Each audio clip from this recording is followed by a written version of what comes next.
نصیحت کے لیے آسان کر دیا۔ ہم نے قرآن کو نصیحت کے لیے آسان کر دیا، تو ہے کوئی نصیحت حاصل کرنے والا؟ اللہ تعالیٰ کے خصوصی فضل و کرم سے ہم نے یہ سمجھا کہ عربی سیکھنے کے لیے اگر ہم اردو سے عربی کی طرف آئیں گے تو 65% پہلے ہی ہمیں معلوم ہو جائیں گے، کیونکہ 65% الفاظ جو عربی میں ہے وہ اردو میں بھی استعمال ہوتے ہیں۔ 20% ایسے الفاظ ہیں جو بار بار استعمال کرنے سے ہمیں یاد ہو جاتے ہیں۔ صرف 15% خالص ایسے الفاظ ہیں جن کو سمجھنے کے لیے ہمیں کوشش کرنی ہوگی۔ اللہ تعالیٰ سے دعا ہے کہ وہ ہمیں اس کوشش کو کرنے کی توفیق عطا فرمائے۔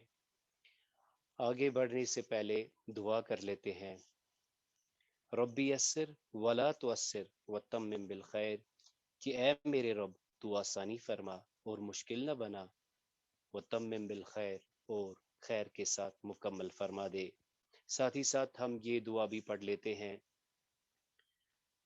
الحمدللہ الذی ہدانا لہذا وما کننا لنہتدی لولا ان ہدانا اللہ، کی تعریف ہے اس اللہ کے لیے جس نے ہمیں یہاں تک پہنچایا اور ہم ہدایت نہ پاتے اگر اللہ نے ہمیں ہدایت نہ بخشی ہوتی۔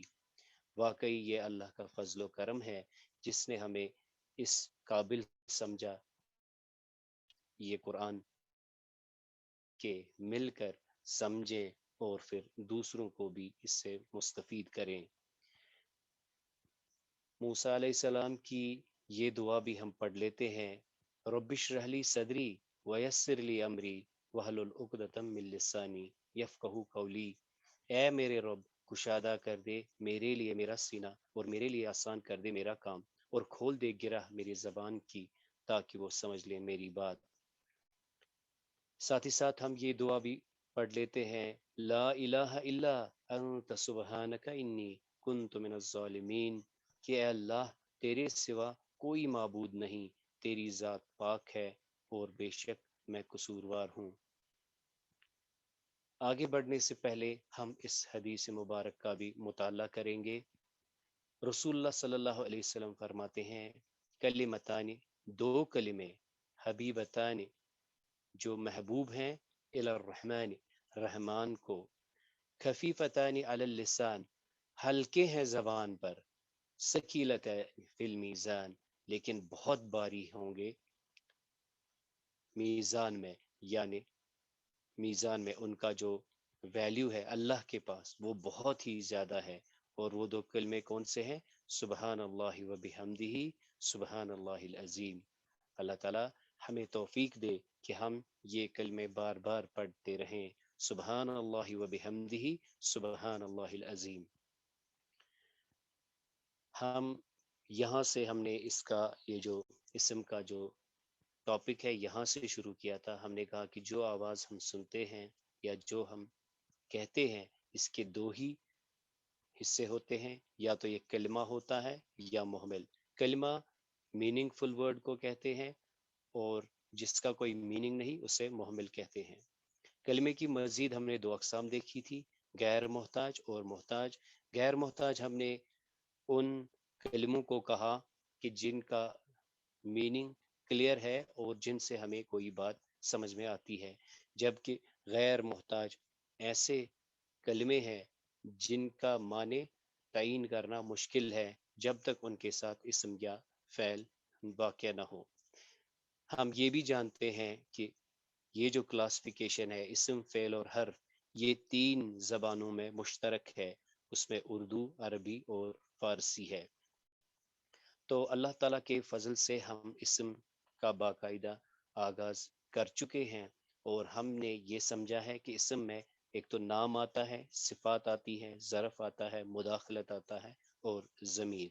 اس کی کچھ مثالیں ساتھ بھی ہم نے دے دی ہیں، جیسے کتابن، قمیصن، یہ تو نام ہے۔ اس کے ساتھ صفات اگر ہم دیکھیں جیسے کبیرن، صغیرن۔ اگر ہم ظرف کی بات کریں جیسے فوق ہے، تحت ہے۔ اسی طرح مداخلت میں جیسے یہ کلمہ ہے یا بشرا، اور ضمیر کی کچھ مثالیں بھی ہے جیسے ہوا، ہما، ہم۔ تو یہ سب جو ہیں یہ اسم میں ہی آتے ہیں۔ ہم نے کہا کہ اسم کی تین موٹی موٹی علامات ہے، ان میں سے پہلی جو علامت ہے وہ ہے ال کا ہونا۔ ال ہونے کا مطلب یہ اسم ہے، اور اگر ال نہ ہو تو تنوین ہوگی، یعنی یہ ہم نے دیکھا یہ آپس میں کمپلیمنٹری ہے۔ جب ال ہوگا تو تنوین نہیں ہوگی، اور جب تنوین ہوگا تو ال نہیں ہوگا۔ اور پھر ہم نے اور ایک علامت جو دیکھی تھی وہ دیکھی تھی منادا ہونا۔ منادا یعنی جس کو پکارا جائے۔ حروف ندا جیسے یا ہے، اس کے علاوہ ہمارے پاس اور ایک حروف ندا ہے جسے ہم یا ایہا کہتے ہیں۔ یا ایہا، جیسے یا ایہا المزمل، یا ایہا المدثر، یا ایہا الذین آمنو، تو اس کے بعد جو آنے والا ہے وہ بھی اسم ہوگا۔ ہم نے کہا کہ اسم کی چار خوبیاں ہوتی ہیں، ہمیں ایک اسم کے بارے میں چار چیزیں معلوم ہونی چاہیے، جسے ہم نے کیپیسٹی، جینڈر، نمبر اور سٹیٹس کے ناموں سے جانا۔ کیپیسٹی یعنی وسعت، وہ معرفہ ہے یا نکرہ ہے، جسے ہم انگلش میں کامن اور پراپر ناؤن کے نام سے جانتے ہیں۔ اس کے بعد ہم نے جینڈر یعنی جنس میں ہم نے دیکھا کہ وہ میسکولائن ہے یا فیمینائن، یعنی مذکر ہے یا مونس ہے۔ پھر ہم عدد میں ہم یہ دیکھیں گے کہ وہ واحد ہے، تثنیہ ہے یا جمع۔ یہاں پہ آپ کو یہ ذہن نشین میں کروانا چاہتا ہوں پھر سے کہ ہمارے پاس عربی میں جو ایک خصوصی چیز ہے وہ ہے تثنیہ، یعنی ایک کے بعد جیسے انگلش میں ہم کہیں گے سنگولر اینڈ پلورل، وہاں پہ ڈیول کا کوئی کانسیپٹ نہیں ہے۔ تو یہ خوبی عربی میں ہے کہ دو کے لیے الگ سے فعل بھی ہے، اور دو کے لیے، جیسا ہم انشاءاللہ دیکھیں گے آج اللہ کی توفیق سے، دو کے لیے الگ سے ہم اسم استعمال کرتے ہیں۔ اور آخر میں ہم اس اسم کے ٹاپک میں یہ بھی جانیں گے کہ حالات کیا ہوتی ہیں، جنہیں ہم فی الحال ایسے یاد رکھتے ہیں۔ تین حالات ہوتی ہیں: مرفوع، منصوب اور مجرور۔ اللہ تعالیٰ کے فضل سے ہم نے پہلے جنس دیکھا تھا جسے ہم جینڈر کہتے ہیں۔ ہم نے یہ قاعدہ لگایا کہ جنرلی ہم ہر اسم کو مذکر مانیں گے اگر اس میں مونس کی علامت نہ ہو۔ مونس کی جو علامات ہے، مونس میں سب سے پہلے ہم یہ دیکھیں گے کہ وہ حقیقی مونس ہے یا غیر حقیقی۔ حقیقی مونس اس مونس کو کہیں گے جو اصلاً مونس ہے، خواہ اس میں علامات پائے جائیں یا نہ پائے جائیں۔ اس کے بعد ہم نے دیکھا کہ غیر حقیقی میں دو مزید اقسام ہیں، جس میں ہم نے کہا سماعی۔ سماعی میں جیسے شرابوں کے نام، ہواؤں کے نام، شہروں اور ملکوں کے نام، آگ کے نام، جسم کے وہ اعضاء جو دو دو ہیں، اور کچھ متفرقات جیسے سما، ارض، شمس، نفس، دار، حرب اور عصا۔ علامات میں ہم نے دیکھا تھا ایک تو گولتا آتی ہے اور الف آتے ہیں۔ گولتا جیسے مسلمتن، اس گولتا کو ہم تائی مدورہ بھی کہتے ہیں یا تائی مربوطہ کہتے ہیں، اور یہ ایک علامت ہے مونس کو پہچاننے کی۔ مونس کو پہچاننے کی اور ایک علامت جو ہم نے دیکھی وہ تھی الف مکسورہ۔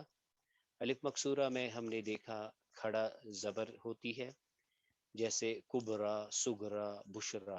اس کے ساتھ ہی ہم نے الف ممدودہ دیکھا تھا، الف کے اوپر مد ہوتی ہے اور آخر میں حمزہ بھی پایا جاتا ہے، جیسے السما، ہمرا، ہمرا، سودا۔ یہ کچھ مونس کی مثالیں تھیں۔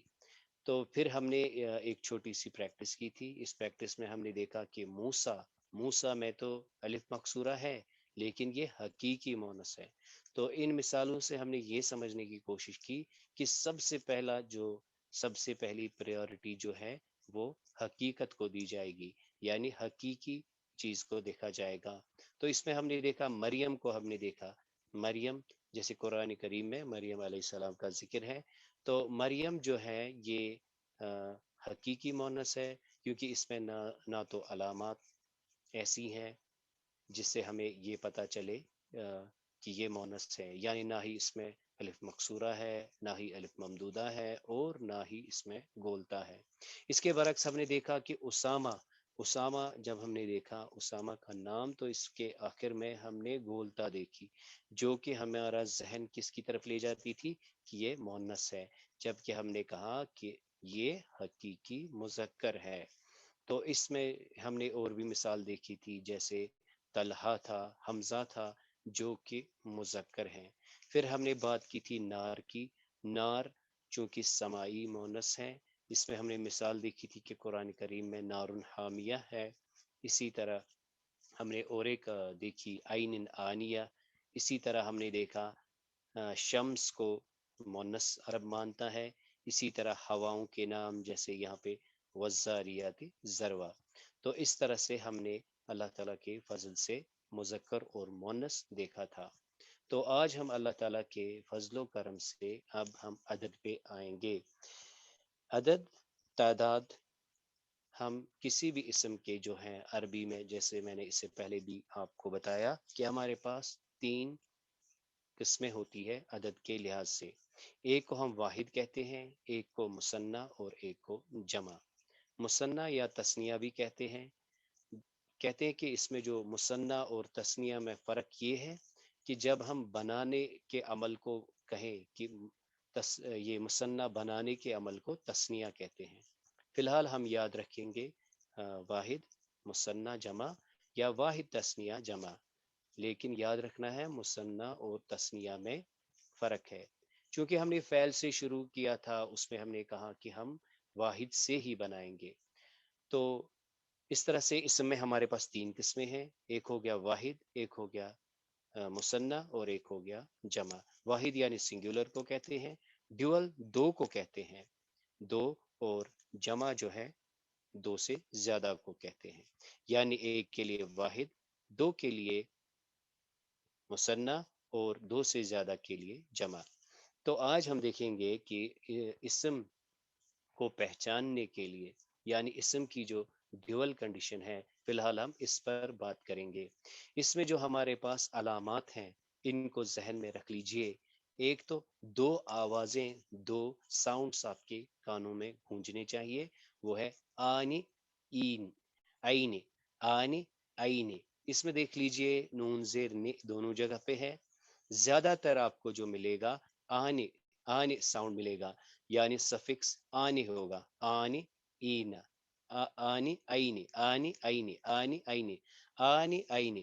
یعنی یہاں پہ دیکھ لیجئے یہ جو نون زیر نی جب آپ کو ملے گی، یہ علامت ہوگی ڈیول کی، یعنی 2 کی یہ علامت ہوگی۔ انشاءاللہ ہم ابھی کچھ مثالیں بھی دیکھ لیں گے، پھر سے ہم اس کو دیکھ لیتے ہیں۔ ہم نے کہا عدد کے لحاظ سے اسم کی 3 قسمیں ہیں، ایک تو واحد ہو گیا، ایک تو مثنیٰ ہو گیا، اور ایک جمع ہو گیا۔ آج ہم فوکس جو کر رہے ہیں وہ ہم ڈیول پہ کریں گے، یعنی 2 بنانے کا طریقہ یا 2 کو پہچاننے کا طریقہ کیا ہے، ایک ہے آنی اور ایک ہے آئینی، یا آپ ایسے کہہ سکتے ہیں نون زیر نی، الف کے ساتھ یا یا کے ساتھ۔ اور انشاءاللہ کل ہم دیکھیں گے کہ جمع کے ساتھ کیا ہے، واو نون، نون زبر نہ ہے اور آتی ہے، یہ انشاءاللہ ہم کل دیکھیں گے۔ تو آج ہم اس ڈیول پہ فوکس کریں گے۔ آگے بڑھنے سے پہلے یہاں دیکھ لیجئے، جیسے ہمارے پاس اسم جو ہے رجلن ہے، رجلن سے بن گیا، ہم اس میں آنے داخل کریں گے تو یہ کیا بنے گا، رجلن سے رجلان، ولدن سے ولدان، بنتن سے بنتان، جنتن سے جنتان۔ یہاں آپ دیکھ لیجئے مذکر ہو یا مونس ہو، رجلن ایک مذکر ہے اور ہم نے اس میں آنے ڈال دیا، رجلن ایک آدمی، رجلان 2 آدمی، ولدن ایک لڑکا، ولدان 2 لڑکے۔ یہاں دیکھیے بنتن بیٹی، بنتان 2 بیٹیاں۔ اسی طرح یہاں دیکھیے باغ، جنتن باغ، جنتان، یعنی ان دونوں میں ہم نے آنے کا جو لفظ ہے وہ داخل کیا، سفکس داخل کیا۔ اب اور ایک چیز دیکھ لیجئے، یہ دیکھیے یہ کچھ صفات ہیں، جیسے مسلمن، اگر ہم مسلمن سے مسلمن کا مونس بنائیں گے تو اس میں ہم گولتا ڈالیں گے، یعنی مسلمن سے مسلمتن، کافرن سے کافرتن، صالحن سے صالحتن، شاہدن سے شاہدتن، جمیلن سے جمیلتن، عابدن سے عابدتن، طویلتن سے طویل سے طویلتن.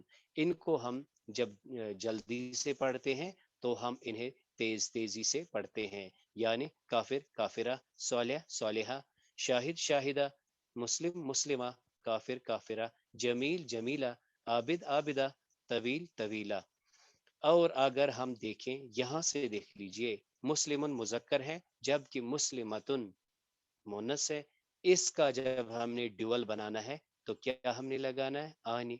مسلمون سے مسلمانی، کافرن سے کافرانی، صالحن سے صالحانی، شاہدن سے شاہدانی، جمیل سے جمیلانی، عابدن سے عابدانی.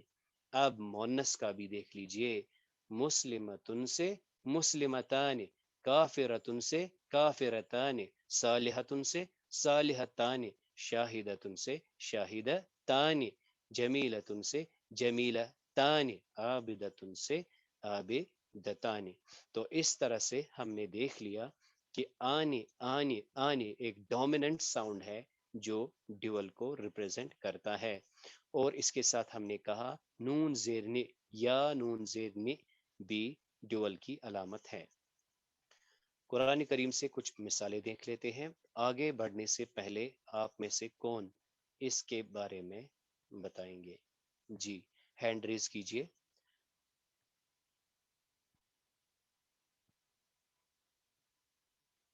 جی ہینڈ ریز کیجئے.